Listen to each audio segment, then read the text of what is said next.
we were looking at the robots, because we say when these AI or AI agents on the software side, what's the next going to be landing for public sector perspective? Say we're probably going to see robots that are doing the snow shoveling and helping people when it's minus 40. That how could that help, right? So we kind of see and also bring. So right now our teams also bring these two pieces into our portfolio, kind of work with our Wave Tech Center to bring this into more engineering practice. That's one of the things that I love about you, Nan, where the spectrum of innovation, the spectrum of hammers that you have is very broad, right? Like you mentioned about AI agents, you mentioned about coding and AI coding, then you mentioned robotics and robots maybe shoveling snow, like VR applications, AR, the gamut of different types of innovation. That was pretty cool.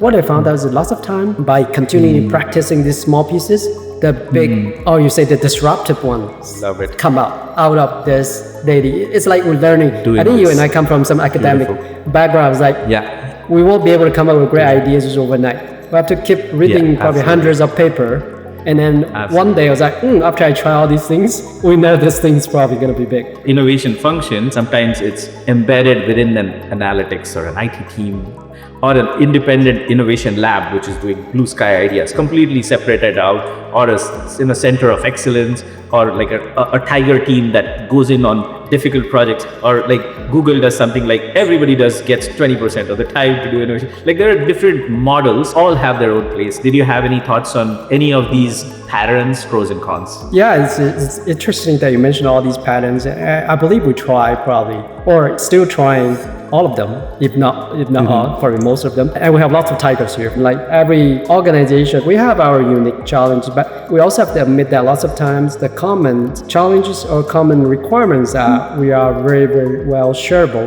We are sharing the same challenging problems. Lots of times it's more that we want to spend 80% of our energy or investment to solve that 20% difference, right? All we want to basically just say, let's get together, deliver the 80% of common factor. You know what? That's one of the goals of doing this podcast. Very well put, that we have so much more in common. Like we think we are unique, but there are so many foundational things that are in common. Then rather than reinventing the wheel everywhere, and if the sharing was more through these kind of channels, then there's so much benefits to be had for everyone. 100%, right? You hit the nail there. And it is back to the product design, is that, okay, we design this as more adaptable or decoupable so that we can configure it for, I'll say, the ideal innovation and truly working innovation is something that the business user doesn't even need to worry or know about the technology behind this. It's more that this works and that's it. It doesn't have to know about Gen AI or non-Gen AI IoT.